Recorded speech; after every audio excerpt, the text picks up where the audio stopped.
A reading from the Book of Joseph, Part 2, Chapter 8c, Life in Egypt. While in Egypt, Saint Joseph was troubled by the idolatry of the Egyptians, and he pitied these people. Joseph began his intercessory role in the land of pagans by praying for their conversion, while also doing good deeds for them, regardless of their beliefs. Though the exile from his native land would have been hard for Joseph, he always had the consolation of his blessed spouse Mary and the divine child Jesus. Madre Cecilia recounts, Joseph was always very much concerned for the conversion of all sinners, and would plead with God on their behalf whenever he found such souls. Living as he did among these unbelievers, he therefore strove all the more to demonstrate his love for his fellow man. Though he worked diligently, Joseph never failed in his prayers. Sometimes he was tired from his strenuous labors, and when he came back to Mary, he would tell her of it. She would then place the infant Jesus in his arms. The happy Saint Joseph would receive him in deepest humility, and embracing him, his soul would be filled with joy and consolation.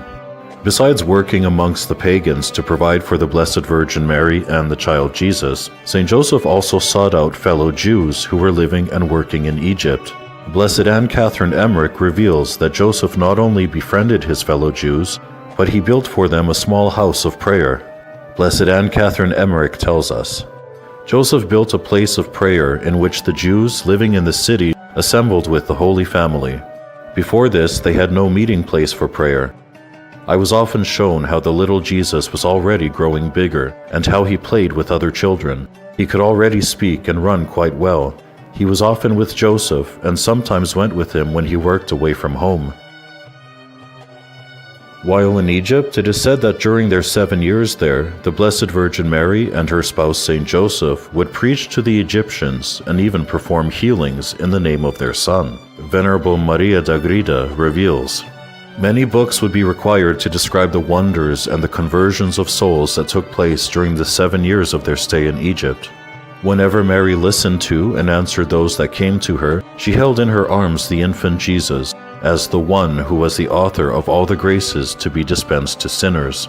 The child Jesus empowered her to cure women with the touch of her hands. While living in Heliopolis, there was a period of pestilence. People knew of the healings that had taken place and came to them from all parts of the country and returned home cured in body and soul.